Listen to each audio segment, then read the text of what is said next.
An old German man is in trouble for owning a World War II tank in his basement. A loose, venomous cobra is terrorizing a Texas suburb. And a woman licks items in a grocery store on Instagram and tells everyone, "This fortifies my immune system." These are the weird stories for Tuesday on Weird AF News, the only daily weird news podcast hosted and produced by a comedian. That would be me, Jonesy, and I'm very happy that you've joined me for this episode. I have some weird stories from around the world like I always do. Some of them you've sent me, and I thank you. Let's do it. An old man is in trouble for possessing a World War II tank in his basement. An 84-year-old man from Germany has been convicted of illegal weapons possessions. I'm not talking about some guns or grenades here, guys. Not even a rocket launcher. No, bigger. Go bigger. This guy had a World War II German tank in his basement. I don't even know where you get one of these. I don't know why you get one of these. I'm looking at a photo of it. It's huge. I don't even know how you fit it in your basement. What kind of basement did this guy have? The 84-year-old man from Germany was convicted of illegal weapons possession, and he was fined a lot of money. Wow, this is a lot of money. Almost 300,000 USD for possession of a tank. That's probably what it costs for the tank. That's a huge fine. I'm glad that they fined you this much for having a tank. What do you get fined for having a nuclear missile warhead in your basement, I wonder? At least a mil. So this was an investigation into this man's home in a place called Heikendorf. It's in northern Germany. He has a World War II era Panther tank, as well as a plethora of ammunition. Love that word, plethora of ammunition. This is a World War II Panther tank. I don't know anything about World War II tanks, but this one looks pretty damn deadly. And it looks like it's in a good shape, like it could still go down the road and blast things, I'd imagine. Although with the high price of gasoline right now, you probably don't want to take your tank for a spin around the neighborhood. This thing probably gets like 1 mile a gallon, is what I'm saying. So this court ruling stated that this man must sell or donate the tank. Along with his anti-aircraft cannon, he's got an anti-aircraft cannon. I believe that's what they call the attachment to the tank. Like on top is a cannon. So I guess, well, he's ordered to donate or sell this. First of all, how do you sell this thing? You can't exactly put this on Facebook Market. You can't. You're not even supposed to have it. How do you sell it? So you must sell your tank illegally, sir, or donate the tank to a museum or a collector. They gave him 2 years to do so, which isn't a long time to get rid of your tank. You should probably give him 2 months to get rid of your tank. Not to say that it's easy to get rid of a tank. It's going to take some time. But he's 84 years old. He's got nothing else going on. Yeah. But to have him be allowed to sell within 2 years, that's just too long of a time. It's like enough time for him to finish gathering his army. Like, let's say he had this tank with evil intentions, and you're going to give him 2 years to get rid of it? It's like, oh, 2 years? Oh, so strict. Yes. Little do they know that all it's going to take is 11 months for me to coordinate my army of zombies. like really? So strict. It says they originally discovered these things in his basement after local authorities were informed after the property was searched for Nazi-era art. So they went to his house to look for Nazi-era art for some reason. There was a rumor that this guy had. This guy's probably a big fan of Nazi Germany. I'd imagine you'd have to be to have a World War II tank in your basement. So they thought he had some artwork. They're like, no, we need to search for paintings. Oh my goodness, what is this? A Panther tank? Oh, didn't expect this in the basement. Helmet, files of paperwork. Helmet, you have the greatest German name of all time. Hans, would you help Helmet? Hans, help Helmet. Files of paperwork over this tank. It took 20 soldiers 9 hours to remove all the military hardware from this guy's home. How much stuff did he have? In addition to the tank, There was also a horde of Nazi memorabilia, including a bust of Hitler, mannequins wearing Nazi uniforms, swastika pendants, a statue of a naked warrior holding a sword in his hand that once stood outside Hitler's chancellery in Berlin by the dictator's favorite sculptor, Arno Brecker. Wow, this guy has more than a tank. And I think you need to do more than just fine him. He needs to go to prison or something. He needs to really, you got to have an eye on this guy is what I'm saying. Really keep an eye on him. You have 2 years to get rid of your equipment, guys. Like, what is this all about? Oh, you're so strict. People like this, that's all you're going to do? All right. Now, they spoke to the mayor of Heikendorf about this tank. This guy's name is Alexander. He said that he saw the man once drive the tank as a snowplow long ago. Oh, you didn't tell anybody he's got a tank? You guys were just okay with him driving down the street with a snowplow? Hey, remember when Hans drove to, everyone in Germany is named Hans in this story, drove the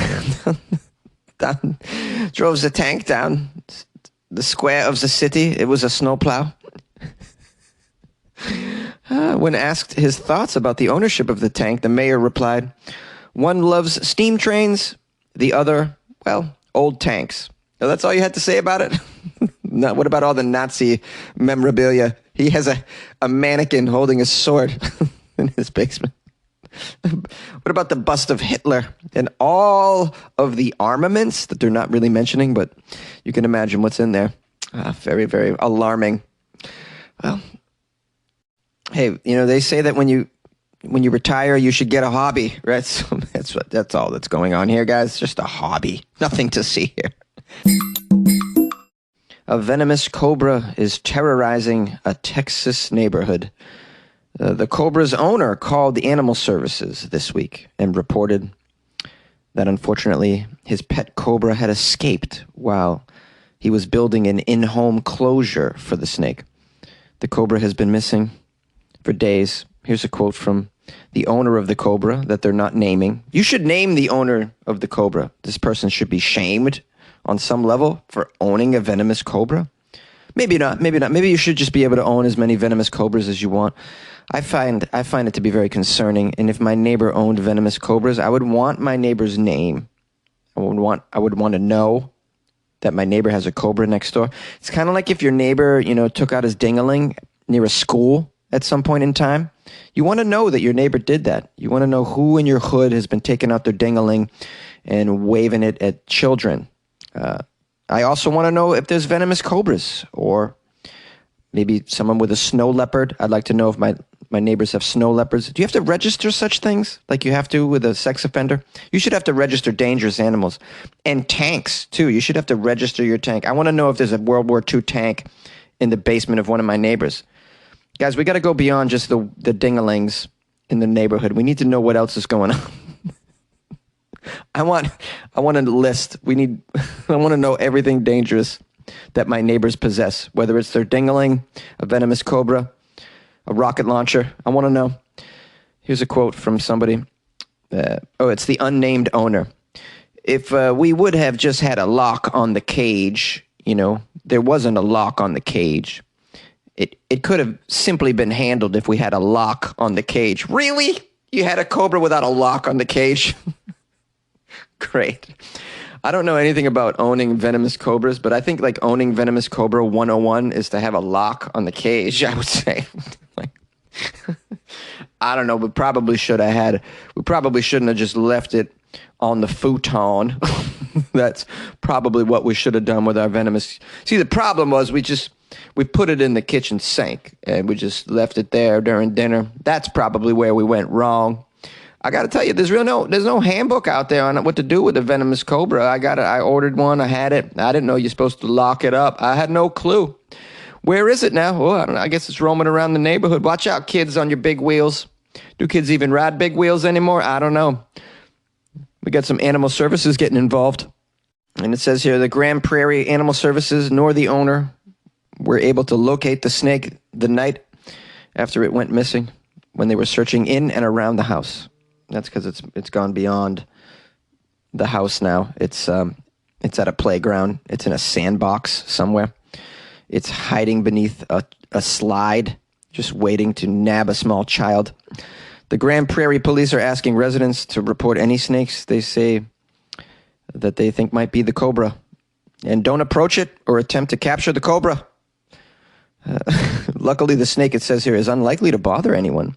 That doesn't bother it. Well, you're in Texas, man. People are all about having some crazy wildlife. So I'd imagine someone sees an awesome cobra wandering around in Texas, they're going to try and catch it in Texas, I'd imagine. People in Texas are crazy. They're like Australians. They'll just go out and grab a snake. Look at this one. Oh, yeah, right. I got this one. I found it in my backyard, eh? All right. Look at the size of this bugger. Yeah, people in Texas do the same shit. It says here, though, that the cobra is probably, quote, just out chilling in the shade somewhere. Okay. I guess that's what cobras do. Here's a quote from the media. Don't get overhyped, everyone. It's not going to chase you down or anything like that, this cobra. If you step on it, it's definitely going to bite you. If you grab it, the cobra will bite you. Other than that, you're pretty safe. Okay.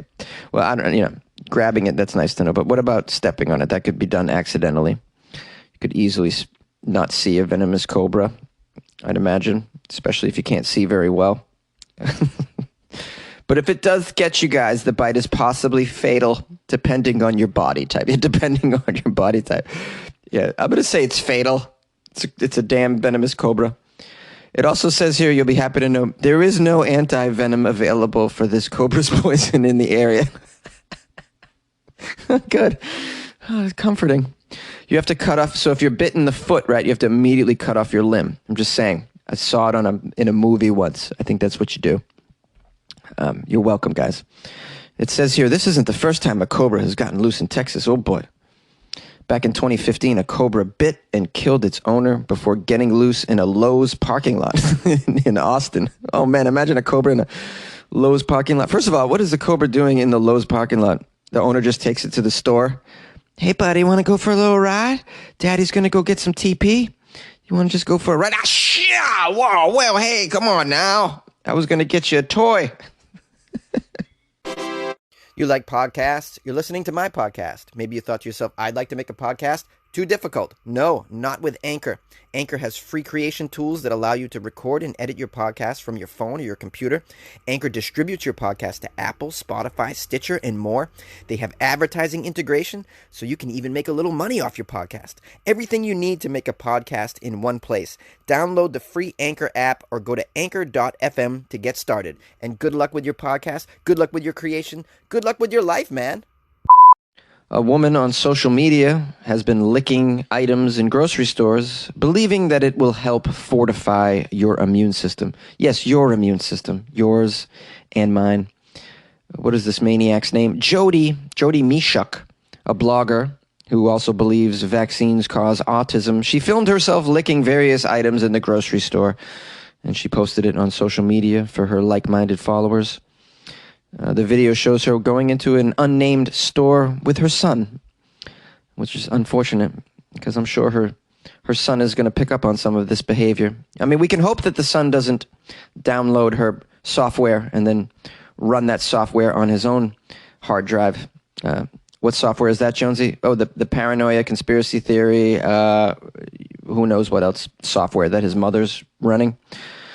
But, this is the problem when anybody can make babies. I mean, you just...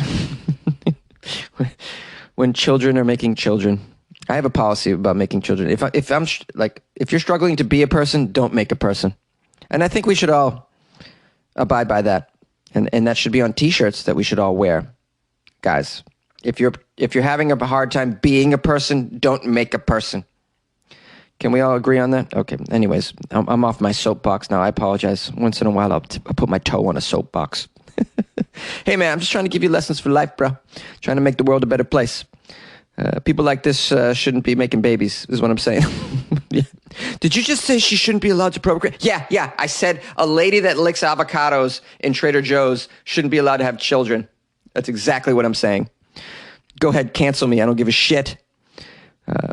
Okay, so...